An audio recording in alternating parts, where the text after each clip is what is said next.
Bonjour chers auditeurs de l'ODJ Média, notre chroniqueur invité, Aziz Boussetta, partage son avis et sa réflexion par rapport au tremblement de terre d'Alaouz dans un article qu'il a intitulé « Séisme d'Alaouz, la classe politique absente, vraiment ?» qu'on écoutera ensemble dans ce podcast. L'auteur initie son article ainsi. Quand la terre tremble, et qu'elle tremble dans un pays comme le Maroc, la société frémit, se met en branle et agit. La société dans toutes ses composantes et à travers tous ses secteurs. Et c'est ce qu'on a pu voir dès le samedi 9 septembre, au lendemain du tremblement de terre, qui a secoué la région d'Alaouz, et au-delà. Il reste la société politique qui, elle, il faut le reconnaître, agit aussi, contrairement à ce qui se dit et s'écrit ici et là. L'auteur démarre son argumentation de la manière suivante. 1. Les partis politiques. Ils se divisent, globalement, en 3 catégories.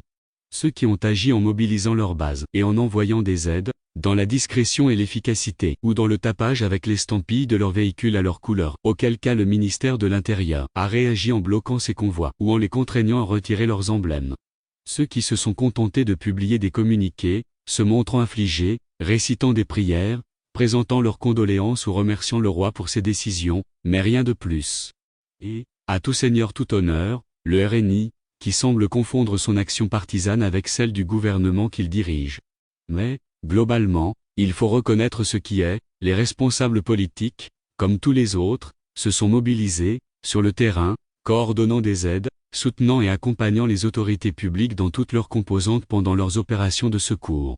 Et pour les plus organisés et les plus aguerris de ces formations politiques, comme l'Istiklal, le PJD ou encore le PPS, les organisations parallèles, femmes, jeunes, amicales professionnelles, sont montées au front, au sens propre et figuré, pour apporter leurs aides matérielles et morales.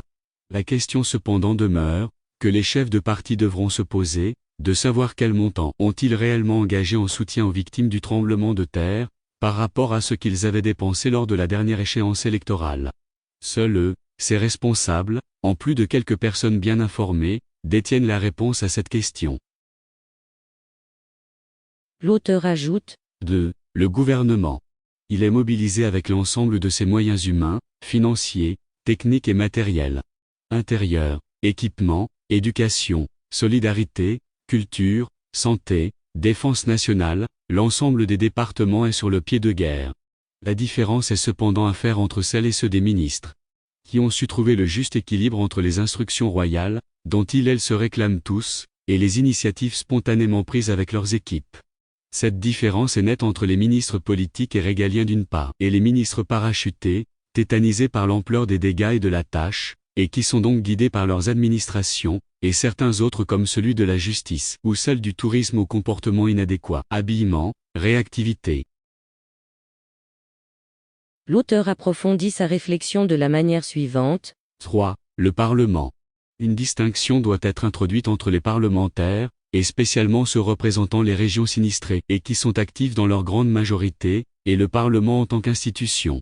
Et en tant qu'institution, il ne semble pas y avoir eu un effort particulier du Parlement, dans ces 2 chambres, à l'exclusion des actions individuelles, et en dépit des témoignages de gens en colère, qui n'ont pas réussi à joindre leurs élus.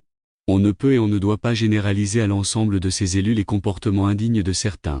Au niveau de l'institution, on se souvient de la célérité déployée par les 2 chambres, en début d'année, pour répondre au Parlement européen, qui avait voté une résolution contre le Maroc, séance commune, déclaration, réévaluation des relations, séance d'études et de réflexion, et pour les gens d'Alaouz, la question mérite d'être posée et mérite plus de recevoir une réponse, surtout quand on rappelle le budget cumulé du Parlement, soit plus de 700 millions de DH, dont 15 en indemnités mensuelles. 4. Les syndicats. Ils comptent encore au nombre des disparus, mais des disparus qu'on ne recherche même pas. Quant à la CGEM, syndicat elle aussi, à sa manière, elle a lancé un appel aux dons, mais pourquoi n'a-t-elle pas fixé un pourcentage des bénéfices, même réduit, à l'instar de ce qu'a proposé le gouvernement pour les salariés? Une autre question qui mérite, sans doute, une réponse.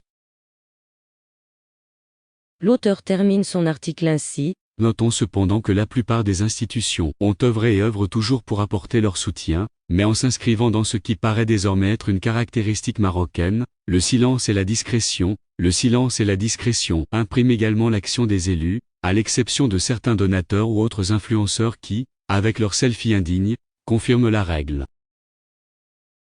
Merci d'avoir écouté ce podcast de l'ODJ Média. N'hésitez surtout pas de nous suivre sur nos réseaux sociaux, Instagram, Facebook, TikTok, LinkedIn et Twitter. Alors, on se dit au prochain podcast de nos chroniqueurs invités, et à très bientôt.